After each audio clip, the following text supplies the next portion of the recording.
შილდოსანი მთვარე შინაგანი მოთხოვნილება მოგზაურობის, ოღონდ ეს შეიძლება იყოს ფილოსოფიური, ინტელექტუალური მოგზაურობა, შეიძლება იყოს ფიზიკური მოგზაურობის მოთხოვნილება. ეს არის ყველა ემოციურად მინდა ყველაფერი გავადიდო. აი ძალიან დიდი ემოციები ვიგრძნო, იუპიტერთანაც იგივე არის მთვარე ხოლმე.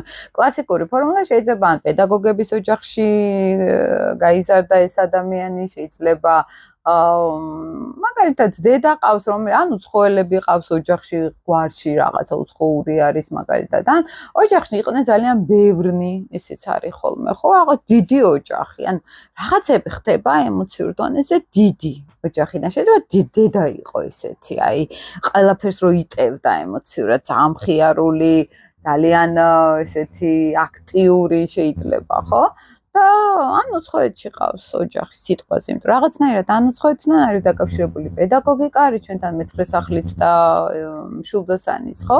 და ეს არის ოპტიმისტური მთვარე, ეს არის მხიარული მთვარე და ემოციური მოთხოვნილება აქვს სულ სხვა შეს კეთილდღეობისაც, იმიტომ რომ იუპიტერული ენერგია არის შილდოსანი და მე მინდა რომ ძალიან კარგად იყოს ჩემი ოჯახი. ან ყველა ბედნიერი მინდა რომ იყვნენ, იმიტომ რომ იუპიტერი ჩვენთან ბედნიერების პლანეტა არის და ყველა ბედნიერი მინდა იყოს, ყველა წარმატებული მინდა იყოს და ზოგჯერ შეიძლება ძალიან ბევრ ენერგიას ხარჯავს, ან ფინანსებს ხარჯავდეს ადამიანი თავის ოჯახზე, რომ იყვნენ ბედნიერები. მე ახლა ის შაბლონად გიყვებით.